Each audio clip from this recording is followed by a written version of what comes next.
Look, you're in a wild situation in Denver when you're trying to get your quality control guy to play quarterback with a day's notice. They're strange times for everybody across the board. But, Rex, I think for a lot of people, when they hear you don't have a quarterback, they assume panic sets in from a coach's perspective. But you're telling me there's actually a plan for this. Yeah, there is.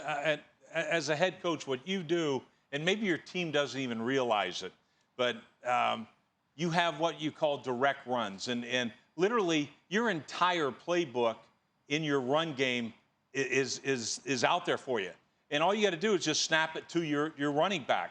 Have the quarterback. He doesn't exist in that play. You put him somewhere else. You can put him at the point of attack. You can put him backside. You can do anything you want. Extra linemen, extra running backs, makes no difference. Trust me, I can tell you this. That team, like, we get it. They're not going to throw the ball. They can't throw the ball. We get it. But, man, they are gonna pound the football, turn back the clock about 50 years. This is your dream game, and Rex. this really is a dream game because, to me, the whole team is excited to play this one. They can claim they're not. They already got a built-in excuse. No. They are excited to play this one. I can guarantee you that. Later, Randy and I are going to talk about it. We talked about it last night. I was told by a league one time that, my quarterback had to start. I wasn't going to throw any passes. So we ran it every snap, and we were up 14-0 when we put the backup in. So we'll see what happens. Do you blitz them every play? Do you blitz them every play? I don't know, or Teddy, just do maybe you? 9 out of 10? I mean that's just the thing, because you got to expect the runs, right, Coach? Yeah, that's true. I mean, do they use running backs at the wildcat position? I mean, this is really something we talked about at the beginning of the year about losing an entire positional group because of COVID. That's just something you just can't anticipate. Try to get a coach to play quarterback is just something that baffles me. Crazy. I mean, defensive players, though, I'm not thinking about getting sacks anymore, rushing the passer or anything like that, because, I just got to be able to stop the run. Do they use Lindsey as a quarterback? Royce Freeman? Do they use, Melvin Gordon? And also, if I'm a DB, just be ready for one play. You got to be ready. It's like, I may not have any type of business, but there may be that one play. Well, all of a sudden he's going to block me. But all of a sudden he's going deep. Yeah, that's what you better not get burned by somebody in the pass game.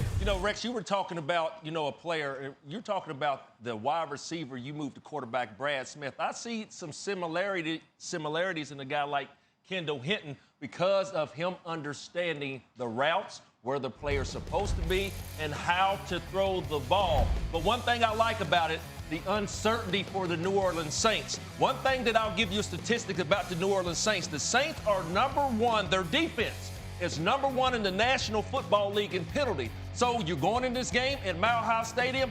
Where are all the eyes in this game? At the quarterback position. So the New Orleans Saints, y'all lead the league defensively in penalties. They have to be safe and understand how to attack the quarterback. Teddy, you talking about that one pass where they might slide past you?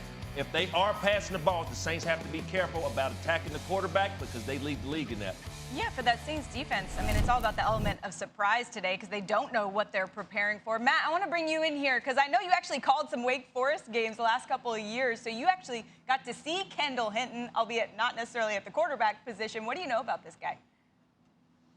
Yeah, that's right, Sam. I did see him at the wide receiver position, but the Dave Clawson offense, that Wake Forest offense, a lot of zone reads. I call it a ride read. So he's got a lot of experience in the backfield with ball handling and cadence and those types of things. But I'd also just like to say the offensive line coach in Denver is Mike Munchak. And when I played for him in Tennessee, he had a contingency plan, just like Rex said. And that contingency plan, if we dressed 2 quarterbacks, our emergency quarterback was going to be Chris Johnson, CJ2K. So I would expect those same kind of plays with Kendall Hinton at quarterback. And if you are going to go empty formation or wildcat formation with all the different running backs that Denver has, I would expect in that situation, if they do what Munchak did in Tennessee, I would expect a silent count because they probably trust Kendall Hinton with cadence. They probably don't trust that the cadence will be consistent with all the different running backs that are in there. So just like Rex said, they will have a plan, and I do believe that the Broncos will believe because of this plan, we might be able to sneak a win here against the New Orleans Saints when nobody's given us a chance.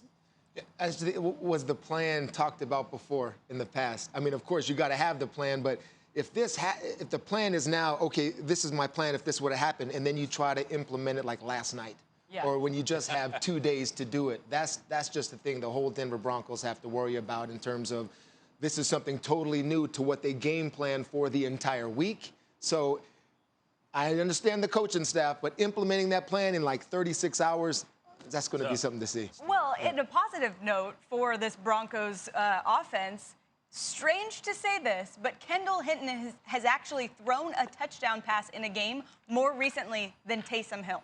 We're going back to 2016 and 2017, which is just wild across the board. This game's going to be interesting to watch. Thanks for watching ESPN on YouTube. For live streaming, sports, and premium content, subscribe to ESPN+.